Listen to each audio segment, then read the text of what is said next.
L'insuffisance cardiaque est définie par la défaillance de la pompe cardiaque, qui devient incapable d'assurer un débit suffisant pour satisfaire les besoins de l'organisme, surtout le cerveau et les muscles. Le cœur est une véritable pompe, qui en se contractant, éjecte le sang dans les vaisseaux pour maintenir la circulation sanguine. La veine cave supérieure, et la veine cave inférieure transportent le sang désoxygéné qui vient de la circulation générale, vers l'oreillette droite, ou appelée aussi atrium droit. Ensuite, le sang passe dans le ventricule droit après l'ouverture de la valve tricuspide lors de la diastole. Ce dernier l'éjecte dans l'artère pulmonaire pour atteindre les poumons. Et exactement les capillaires alvéolaires où se fait les échanges gazeux, c'est-à-dire l'élimination de CO2 contre le passage d'O2 dans le sang. Le sang oxygéné revient dans les veines pulmonaires vers l'oreillette gauche, et puis passe dans le ventricule gauche lors de la diastole. Ce volume ainsi passé correspond au volume télédiastolique. Le ventricule éjecte pratiquement plus de 60% de volume télédiastolique dans l'aorte lors de la systole, correspond au volume d'éjection systolique. Donc le volume d'éjection systolique égale au minimum à 60% de volume télédiastolique. Ce pourcentage correspond à la fraction d'éjection, qui donc égale au volume d'éjection systolique sur le volume télédiastolique. Autrement le débit cardiaque est le volume sanguin éjecté par le ventricule en une minute, qui est défini par le produit de volume d'éjection systolique et de la fréquence cardiaque. Ou d'autre façon, le volume éjecté par le ventricule à chaque contraction fois le nombre de contractions par minute. Donc toute variation qui porte sur ces paramètres, retentit sur le débit cardiaque. Le volume d'éjection systolique dépend en premier, de volume télédiastolique, qui correspond à la précharge. Lui-même dépend de retour veineux et de degré de relaxation de ventricule pour recevoir ce volume.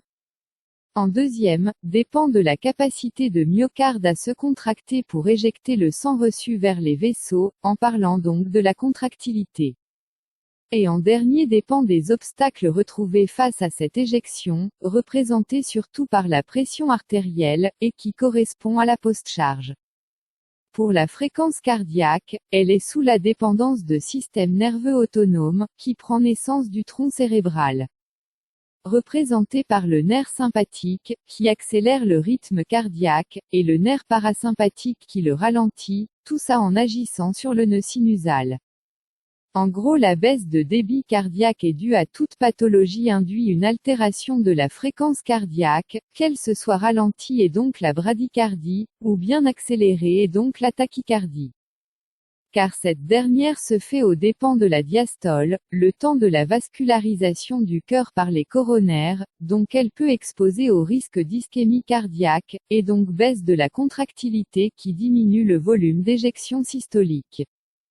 Ou à toute pathologie induit une baisse de volume d'éjection systolique, et donc toute anomalie de la précharge, de la contractilité et de la postcharge. En commençant avec les anomalies de la précharge, dont aussi bien la diminution que l'augmentation est à l'origine de baisse de volume d'éjection systolique, et donc de débit cardiaque.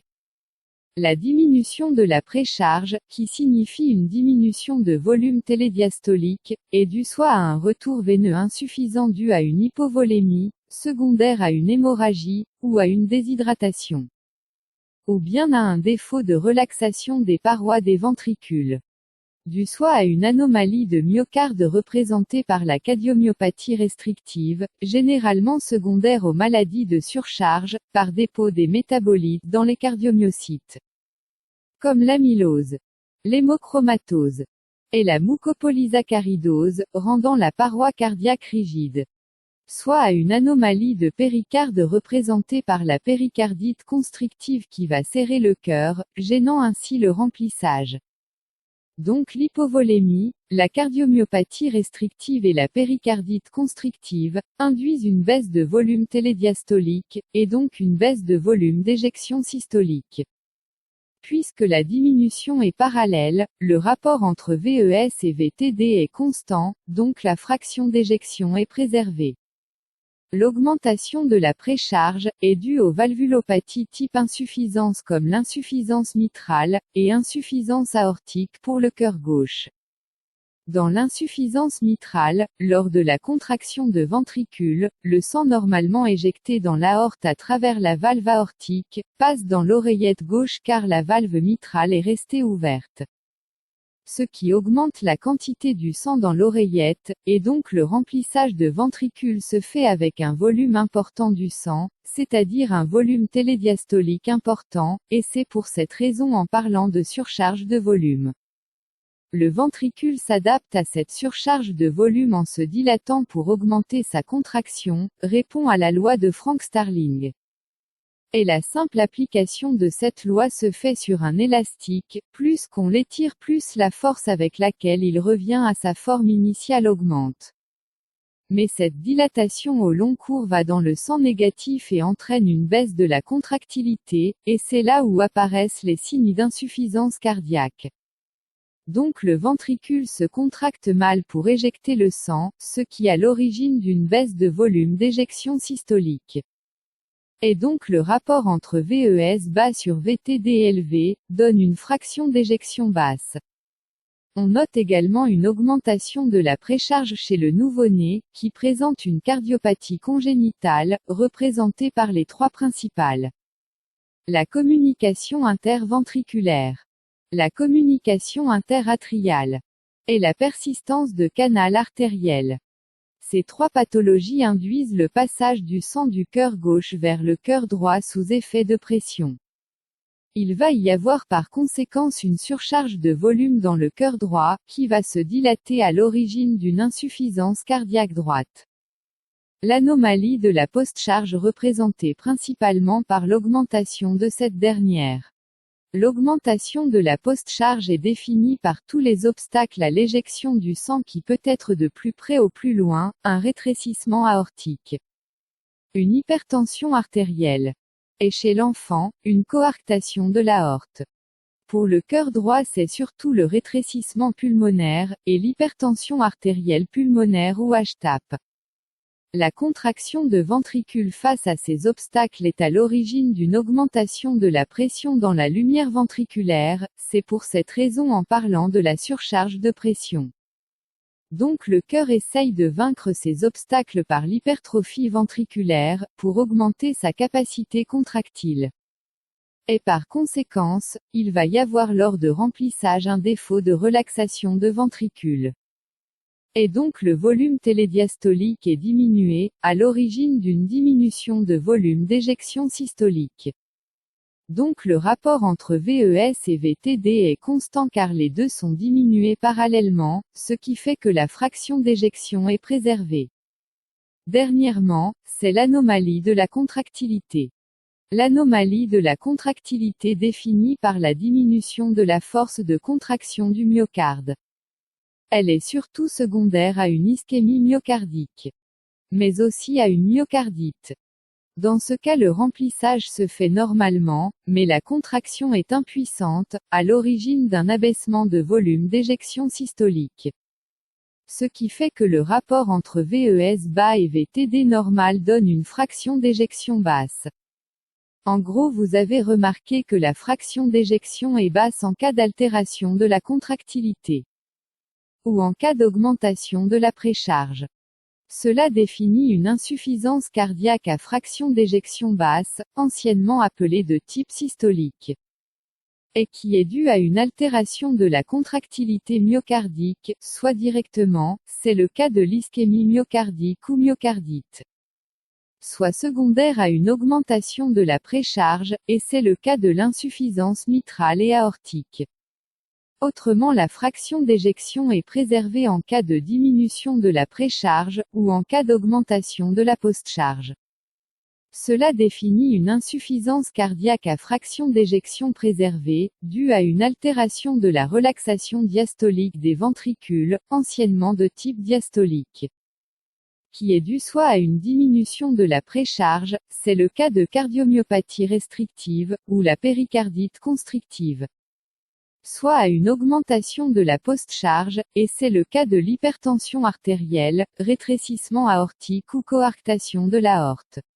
Quelle que soit l'étiologie, l'insuffisance cardiaque est à l'origine d'une baisse de débit cardiaque, et puisque ce dernier est le produit du volume d'éjection et la fréquence cardiaque, donc pour compenser cette baisse, il faut soit augmenter le volume d'éjection systolique, ou bien la fréquence cardiaque.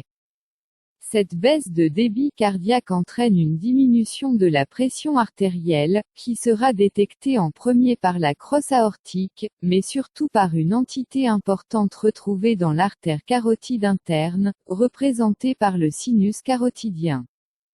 Ces deux éléments contiennent des barorécepteurs, sensibles aux variations de pression.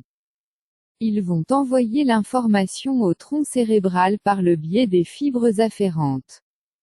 La réponse de cette stimulation est bien l'activation du système sympathique, qui va principalement agir sur le nœud sinusal en accélérant ainsi le rythme cardiaque, d'où la tachycardie, le premier signe de l'insuffisance cardiaque, ressenti par le patient sous forme de palpitation. Le nerf sympathique va aussi augmenter la contractilité cardiaque, donc effet inotrope positif, mais aussi va augmenter la post-charge par la vasoconstriction. Donc le système sympathique augmente le débit surtout par son effet sur la fréquence cardiaque. D'autre part, cette diminution de la pression est à l'origine d'une hypoperfusion rénale, qui sera détectée par l'appareil juxtaglomérulaire, sécrétant ainsi la rénine pour activer le système rénine-angiotensine-aldostérone.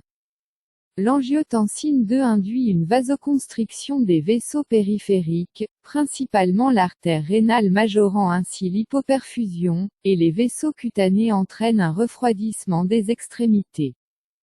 Cela a pour but d'augmenter la perfusion des organes nobles, surtout le cœur et le cerveau. L'aldostérone par contre exerce son effet au niveau des tubules, induit une rétention hydrosodée, donc est à l'origine d'un côté d'une oligurie, et d'autre côté d'une augmentation du retour veineux et donc de la précharge, pour augmenter le volume d'éjection systolique.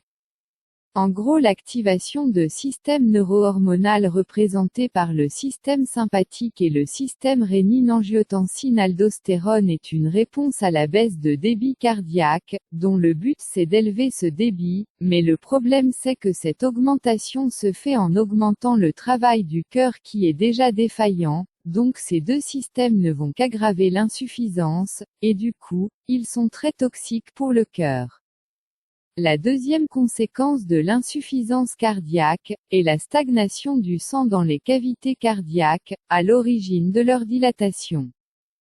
Cette dilatation est traduite sur une radiographie thoracique, par une cardiomégalie, un des critères importants de diagnostic de l'insuffisance cardiaque. Les cellules cardiaques en se dilatant, sécrètent les facteurs natriurétiques. L'ANP par les oreillettes, et le pro-BNP par les ventricules, qui ensuite sera clivé en BNP, la forme active, et la NT-BNP, la forme non active. La BNP va agir au niveau des tubules rénaux, empêchant ainsi la réabsorption de Na+, donc favorisant l'élimination de Na+, dans les urines ou natriurèses, et donc la diurèse, tout ça pour diminuer le retour veineux et donc la dilatation. Autrement, la stagnation du sang dans les cavités cardiaques gauches, entraîne une congestion du sang dans les veines pulmonaires, qui est à l'origine d'une augmentation de la pression dans les capillaires pulmonaires, ressentie par le malade sous forme de dyspnée. Quand cette pression est très élevée, elle empêche le liquide ainsi passé par les capillaires artériels, d'être réabsorbé par les capillaires veineuses, à l'origine donc d'œdème pulmonaire. Cet œdème induit une irritation des alvéoles, qui sont considérés comme une zone réflexogène, à l'origine donc de la toux. Lors de l'inspiration, quand l'air passe dans les alvéoles, il se mélange au liquide, ce mélange génère un son de crépitation, d'où les râles crépitants entendus au stéthoscope, en cas d'œdème pulmonaire. En gros, la dyspnée, la toux et les râles crépitants sont des signes de congestion pulmonaire due à l'insuffisance cardiaque gauche. D'autre part, la stagnation du sang dans les cavités cardiaques droites entraîne une congestion du sang dans la veine cave supérieure, qui se retentit ensuite sur les veines jugulaires internes et les veines jugulaires externes, à l'origine de leur dilatation. La dilatation des veines jugulaires externes est visible sur la peau, en parlant de la turgescence des veines jugulaires. La congestion du sang dans la veine cave inférieure se retentit sur le premier organe connecté à cette veine, qui est le foie. Induit une augmentation de son volume, en parlant donc de foie cardiaque. Cette congestion induit une dilatation des vaisseaux hépatiques, comprimant ainsi les structures nerveuses qui les innervent, à l'origine d'une hépatomégalie douloureuse. Et au stade tardif, il va y avoir des congestions des structures basses, qui sont les membres inférieurs, donnant des œdèmes des membres inférieurs, qui sont rouges et douloureux. En gros, la turgescence des jugulaires, l'hépatomégalie douloureuse, et les œdèmes des membres inférieurs sont des signes de congestion systémique secondaire à une insuffisance cardiaque droite. Le diagnostic de l'insuffisance cardiaque est posé devant les signes de bas débit, représentés par la tachycardie, l'oligurie, et les extrémités froides, voire même la syncope quand les mesures de compensation sont dépassées. Et les signes de congestion, qui sont soit pulmonaires, secondaires à une insuffisance cardiaque gauche représentée par une dyspnée, une toux, et les râles crépitants à l'auscultation, soit systémique représentée par la turgescence des jugulaires, une hépatomégalie douloureuse, et les œdèmes des membres inférieurs. Devant ces signes, en demandant une radiographie thoracique, elle va montrer une cardiomégalie. En faisant un ECG, il va montrer les signes de tachycardie, ou les signes d'hypertrophie ventriculaire gauche ou droite. Le dosage de BNP et NT-BNP retrouve une élévation de leur taux. Et en dernier, l'examen le plus fiable qui est l'échocardiographie transthoracique, permet de mesurer la fraction d'éjection, et aussi de poser le diagnostic étiologique. Le traitement de l'insuffisance cardiaque repose en premier sur les mesures générales, représentées par la lutte contre la rétention hydrosodée, par un régime sans sel, et la restriction hydrique. Lutter contre l'activité neurohormonale toxique, en donnant des bêta-bloquants contre le système sympathique. Et les inhibiteurs de l'enzyme de conversion contre le système rénine-angiotensine-aldostérone, ainsi les antialdostérones. Lutter contre les signes congestifs, surtout l'œdème pulmonaire en donnant les diurétiques, et principalement la furosémide. Augmenter la contractilité et donc l'inotropisme, par les inotropes qui vont augmenter le débit et diminuer les signes congestifs. Une remarque très importante, il existe deux formes d'insuffisance cardiaque, l'insuffisance cardiaque aiguë, ou dite aussi congestive, et l'insuffisance cardiaque chronique, où le patient est stable. Dans l'insuffisance cardiaque aiguë, tous les traitements médicamenteux précédemment cités sont validés à l'exception des bêta-bloquants, qui sont contre-indiqués. Car ils ont un effet inotrope négatif, et donc vont diminuer la contractilité du cœur majorant ainsi les signes congestifs. Et du coup ne sont prescrits qu'en cas d'état stable non congestif. Et à la fin, j'espère que vous avez aimé cette vidéo.